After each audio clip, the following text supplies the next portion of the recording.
काव्य पाठ भाई विकास बोखल ने किया, सारे विषय उसने निपटा दिए। पाकिस्तान, पत्नी, राहुल गांधी, मोदी जी।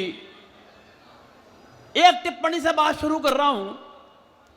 पिछले दिनों राहुल गांधी जी और मोदी जी एक पार्टी में टकरा गए। मोदी जी ने बड़े अभिमान के साथ, गर्व के साथ राहुल गांधी से कहा, क्या जानता है तू मेरे बारे में, क्या समझता है तू, 7 करोड़ फेसबुक फॉलोअर्स हैं मेरे। राहुल गांधी ने बड़ी सादगी से कहा, तो क्या हुआ, लिखते तो सब मेरे बारे में ही हैं।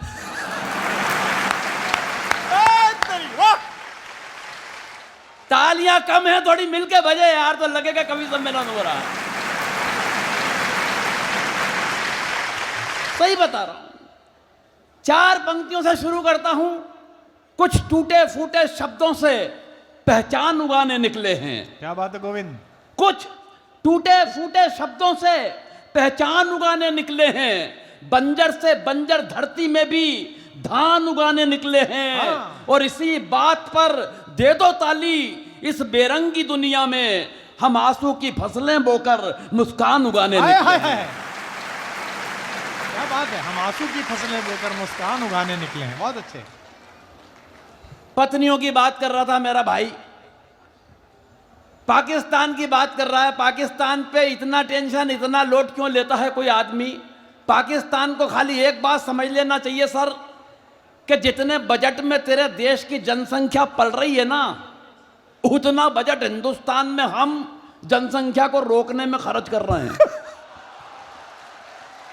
अच्छा। और पाकिस्तान के फाइल हम मरने के बाद निपटा दें। हम तो वो लोग हैं, वो 3 इंजीनियर मर के ऊपर पहुंचे। हाँ। एक पाकिस्तान का, दूसरा चीन का और तीसरा हिंदुस्तान का। हाँ। दूत ने कहा अंदर तो ले लूंगा, मगर एक बात बताओ, ये दरवाजा जो है इसकी हालत बहुत खराब है, अगर इसकी मरम्मत करवाना हो तो खर्च कितना आएगा। पाकिस्तान वाला बोला कोई खास खर्च नहीं आएगा, खर्च आएगा कुल 9,000 रुपए। दूत ने कहा कैसे, बोले 3,000 की लेबर, 3,000 का मटेरियल, 3,000 मेरे। इंजीनियर से पूछा तू बता, चीन वाले से। चीन वाले ने कहा खर्च आएगा 12,000। बोले कैसे, बोले 4,000 की लेबर, 4,000 का मटेरियल, 4,000 मेरे। अब आया हिंदुस्तान वाले का नंबर। बोले खर्च आएगा 29,000 रुपए।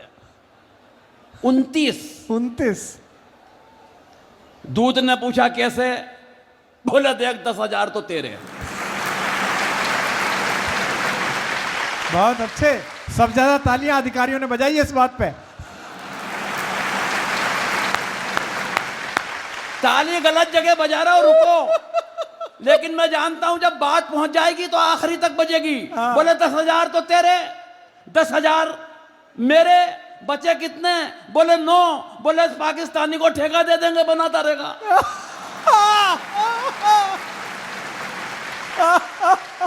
बहुत अच्छे गोविंद, कमाल है तेरा। यहां टाइम लगता कितना है निपटाने में।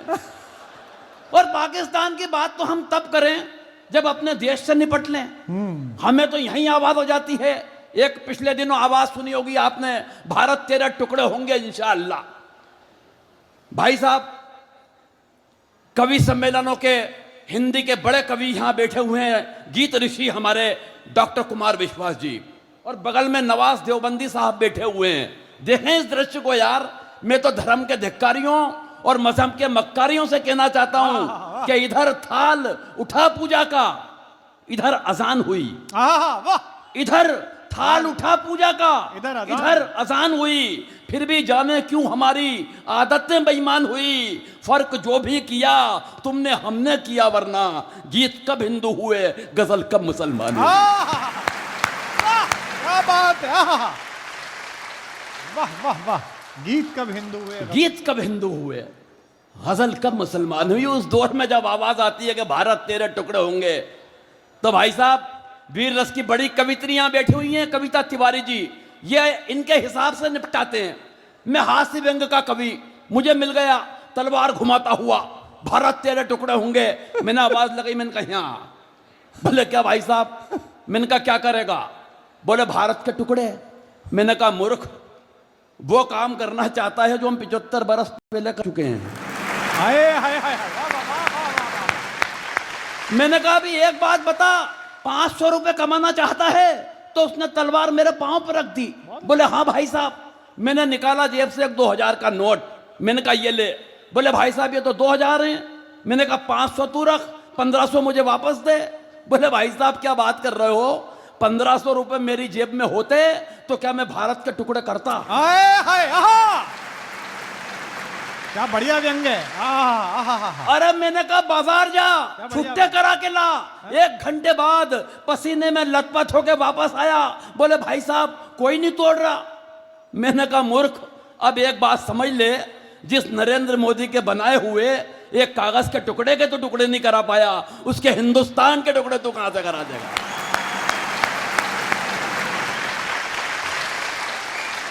ऐसे भी समझा सकते हैं, लेकिन फुर्सत निकालकर इतने लोग कवि सम्मेलन में आए हैं, ये निश्चित रूप से कवि सम्मेलन की और हिंदी कविता की जीत है साहब। वरना महानगरों की हालत खराब है, किसी के पास फुर्सत नहीं, किसी के पास। पिछले दिनों मुंबई एक कवि सम्मेलन में गया। कवि सम्मेलन के अगले दिन जुहू बीच पे घूमने चला गया। मैंने देखा एक महिला एकांत में दहाड़े मार के रो रही। मैं उस महिला के पास गया, सहानुभूति पूर्वक तरीके से उसके कंधे पे हाथ रखा। मैंने कहा बहन जी क्या बात है, क्यों रो रही हैं? तो वो उछल के खड़ी हो गई, आंसू पोंछ लिए। बोले कुछ नहीं भाई साहब, पिछले महीने पति ने मारा। मैंने कहा पिछले महीने मारा और आप आज रो रही हैं? बोले फुर्सत ही नहीं मिली। मैं कहना यह चाहता हूं कि महानगरों में रोने की फुर्सत नहीं है, मगर आप हंसने के लिए फुर्सत निकाल के आए, मैं आपको प्रणाम करता हूं। और वाकई फुर्सत का यह आलम है साहब। एक दिन मेरी अपने पत्नी अपने काम में व्यस्त, मैं अपने काम में व्यस्त, न उसे फुर्सत न मुझे फुर्सत। अचानक उसने मेरी तरफ कोई काम उछाला। मैंने कहा देख आज काम मत बता देना, आज मुझे मरने की भी फुर्सत नहीं है। हाँ। मेरे अंदाज में पलट के बोली आज मर भी मत जाना, मुझे रोने की फुर्सत नहीं है। क्या मतलब यार, पत्नियों पे इतनी लंबी लंबी कविता मेरे भाई ने सुना दी। पत्नी का मतलब ही ये होता है जो पति पर तनी रहे। हाँ हिंदी में, अंग्रेजी में बोले तो wife, WIFE, without information fighting every time. पत्नी पे साहब कविता वही लिखता है जो कुंठित होता है, जिसकी अपनी पत्नी से अंडरस्टैंडिंग अच्छी नहीं होती। अंडरस्टैंडिंग के मामले में मैं और मेरी पत्नी लाजवाब। अच्छा। 27 साल हो गए शादी को डॉक्टर साहब। हाँ। 27 साल की शादी की जिंदगी में उसने कभी मुझसे गंवार, मूर्ख, नालायक, बेवकूफ, पाजी इसमें के किसी शब्द का इस्तेमाल नहीं किया। कारण अंडरस्टैंडिंग इतनी लाजवाब है कि बस वो नजर भर देखती है और मैं समझ जाता हूं वो क्या कह रही है।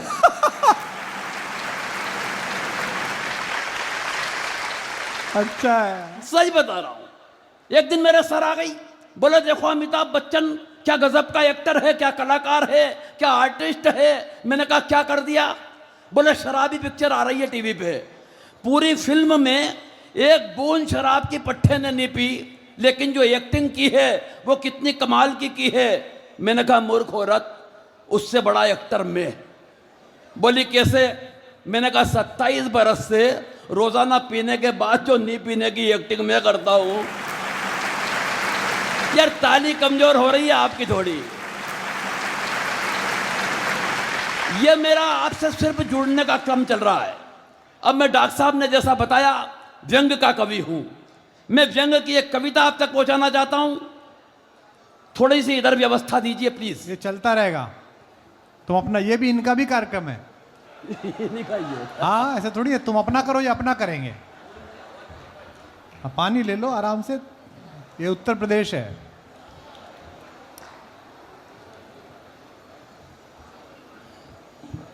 उत्तर प्रदेश है और बता रहे हैं कि बड़े ज्ञानी लोग यहां बैठे हुए हैं, मैं तो जानता हूं। ये तो वो लोग हैं जो विज्ञान को फेल कर दें, वैज्ञानिक को फेल कर दें। हाँ। पिछले दिनों न्यूटन ने एक नियम बताया, इंग्लैंड के वैज्ञानिक ने, कि अगर कागज पे वजन रख दो तो कागज हिलता नहीं है। एक कानपुरिया बोला कि भाई यहां कानपुर आके देख, यहां कागज पे वजन रखने के बाद कागज हिलता है। अच्छा है। ये हैं हम। कितना बारीक। कोरोना की बात कर रहा था मेरा भाई, हमारे कोरोना में वार्तालाप बदल गए। सही बता रहा हूं, हम ये भी भूल गए कि हमारे बच्चे भी मौजूद हैं। वो एक भाई साहब ने 2 मास्क पड़े हुए थे टेबल पे, तो अपनी पत्नी को आवाज लगा के पूछा, क्यों जी इनमें मेरा मास्क कौन सा है? पत्नी बोली, वो जिसके अंदर अंदर लिपस्टिक के निशान नजर आ रहे हैं वो तो मेरा है। बहुत बारीक था। यार थोड़ा बारीकी भी समझोगे तो मैं व्यंग लायक कर रहा हूं आपको। सही बता रहा हूं। भी मुझसे विकास भाई पूछ रहा था कि भाई साहब पत्नी इज्जत नहीं करती, क्या कारण है? मैंने कहा भाई ये तो नहीं मालूम क्या कारण है, लेकिन ये बात तूने मुझसे पूछ के जो मुझे इज्जत दी है मेरी 7 पीढ़ी तेरी शुक्रगुजार रहेगी। बोले भाई साहब क्या आपकी भी नहीं करती? मैंने कहा बेटा ऐसा है कि जब रुपया हिंदुस्तान में कहीं गिरता है तो वो हर प्रांत में उसकी गिरावट अलग अलग नहीं होती। अच्छा है, कितना बारीक। अब समझे आप थोड़ी बारीकी। बोले भाई साहब सही बताओ क्यों नहीं करती? मैंने कहा बेटा ऐसा है विकास कि जब कोई लड़की मायके से रवाना होती है और अपने ससुराल में आती है, पिताजी को छोड़ के आती है तो बदले में ससुर साहब मिलते हैं, माँ को छोड़ के आती है बदले में सासू माँ मिलती है, बहन को छोड़ के आती है बदले में ननद मिलती है, और भाई को छोड़ के आती है बदले में देवर मिलता है। मगर ऐसा क्या छोड़ा कि तू और मैं पल्ले पड़े? बोले भाई साहब ऐसा तो कुछ नहीं छोड़ा। मैंने कहा बस एक बात समझ ले, जो चीज फोकट में मिली है उसकी इज्जत कौन करेगा रे? अच्छा था, अच्छा है, गणित अच्छा है। अब हो गए मेरे लायक। अब मैं व्यंग सुनाना चाहता हूं। यहां जितने लोग बैठे हैं, डॉक्टर साहब ने जैसा बता दिया है कि व्यंग कैसे बारीकी से कहा जाता है, बस मेरे लायक रहना आप में एक पंक्ति में व्यंग। और मैं आपको व्यंग क्या सुनाऊंगा, हिंदुस्तान के हर आदमी के अंदर एक व्यंग्यकार बैठा हुआ है। 20 मिनट तक सब्जी वाले को जब सब्जी पे पानी छींटते हुए ग्राहक ने देखा तो उसके अंदर का व्यंग्यकार जागा। बोले भाई साहब भिंडी को होश आ गया हो तो आधा किलो तोल दो।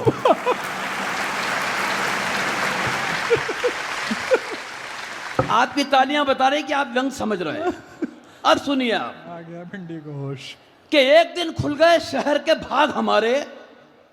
एक मंत्री जी शमशान घाट के उद्घाटन के लिए पधारे। बहुत अच्छे, बहुत अच्छे, बढ़िया कविता है। दूसरी पंक्ति व्यंग की पकड़ लेना, मुझे बता देना लोगों के व्यंग पहुंच रहा है। हाँ। एक मंत्री जी शमशान घाट के उद्घाटन के लिए पधारे। उद्घाटन की पहली रस्म पूरी कराई गई। एक जलते हुए मुर्दे को बुझाकर मंत्री जी के हाथ से अग्नि दिलाई गई। हाय हाय, वाह क्या बात है, वाह वाह वाह। गोविंद बहुत अच्छे, क्या व्यंग है। एक जलते हुए मुर्दे को बुझाकर अच्छी कविता है। मंत्री जी के हाथ से अग्नि दिलाई गई। इस घटना से कम एक बात का तो पता चलता है कि आदमी का नसीब खराब हो तो वो मरने के बाद भी भुगतता है।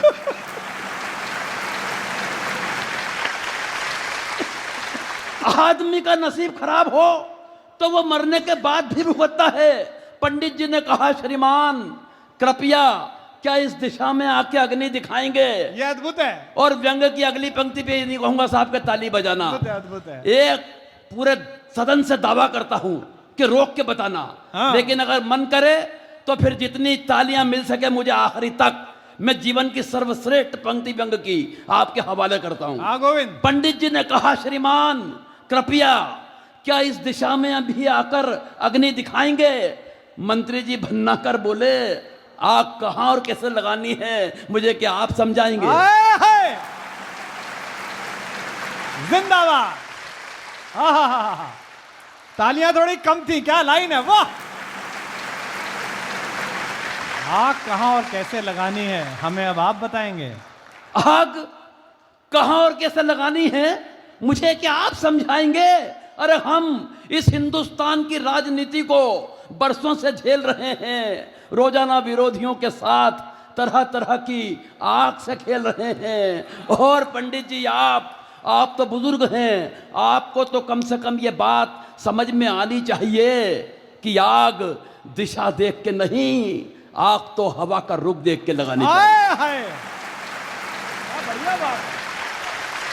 वाह वाह वाह वाह वाह। आग तो हवा का रुख देखकर लगानी चाहिए। अरे इन मुर्दों से निपटने की हमारी समझ को आप बेवजह नजरअंदाज कर रहे हैं। अरे पंडित जी, वो हम ही तो हैं जो 75 बरस से इन मुर्दों पे राज कर रहे हैं। बहुत सुंदर, बहुत सुंदर। 75 बरस से इन मुर्दों पे राज कर रहे हैं। काश मंत्री जी को पेट की आग और चूल्हे की आग के बारे में भी कुछ पता होता तो दोस्तों इस हिंदुस्तान का नक्शा कोई दूसरा हुआ होता, दूसरा हुआ होता। बहुत अच्छे गोविंद, कमाल की कविता है। जिस तरीके से आपने व्यंग समझाया साहब, मैं आपको प्रणाम करता हूं। पहली बार आया लेकिन आपने मुझे अभिभूत कर दिया।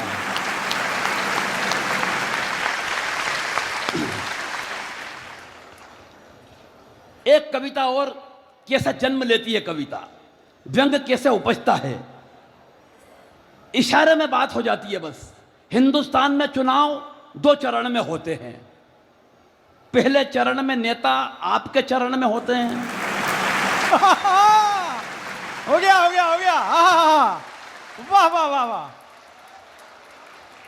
कितना अच्छा है। भाई क्या समझ रहे हैं आप? हाय हाय हाय हाय।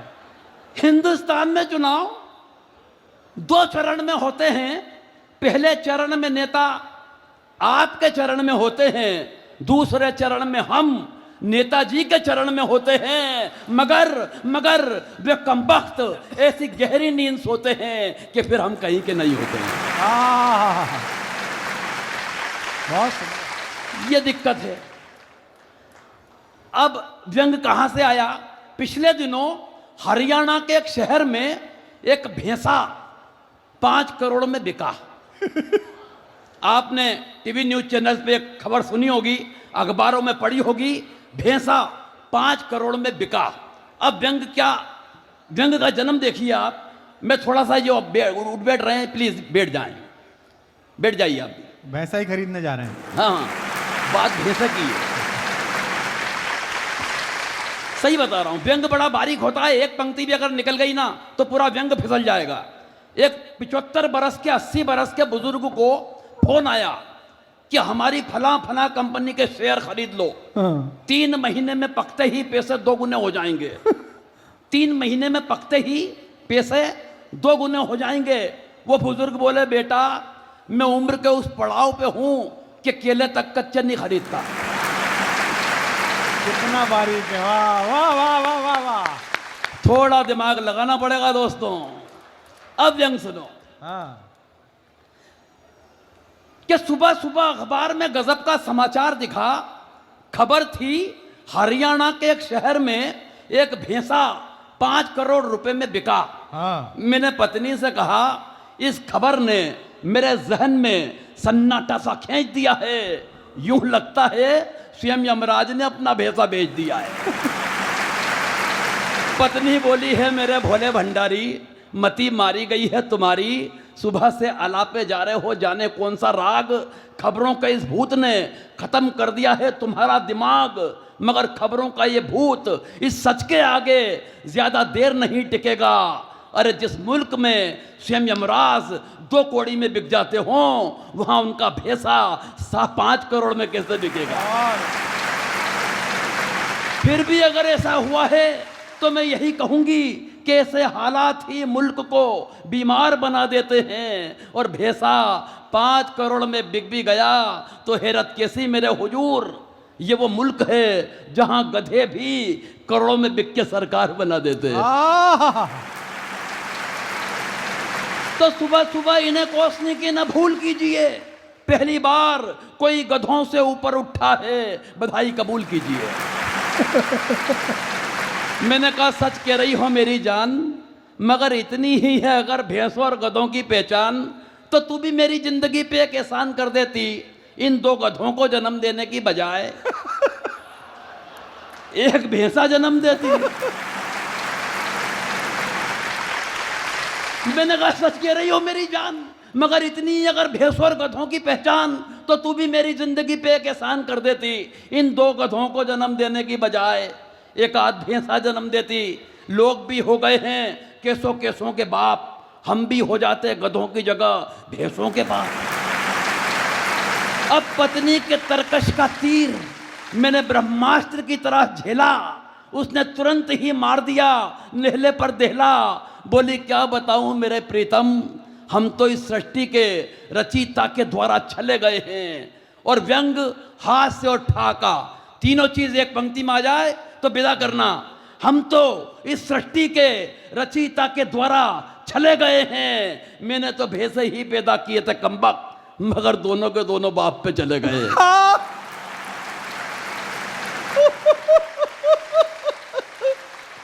वाह गोविंद वाह। मैंने तो भैंसे ही पैदा किए थे कमबख्त, मगर दोनों के दोनों बाप पर चले गए हैं। अरे तुमसे ज्यादा तो दुखी मेरी राम कहानी है। मुझे तो उम्र भर 3-3 गधों से निभानी है। मुझे तो उम्र भर 3-3 गधों से निभानी है। मगर मैं धैर्य नहीं खोने वाली। किसी ने वादा किया है अच्छे दिन जरूर आएंगे। मगर मैं धैर्य नहीं खोने वाली। किसी ने वादा किया है अच्छे दिन जरूर आएंगे, जब इन सरकारी राजकीय रथों में भैंसों की जगह ये गधे जोते जाएंगे, ये गधे जोते जाएंगे। वाह।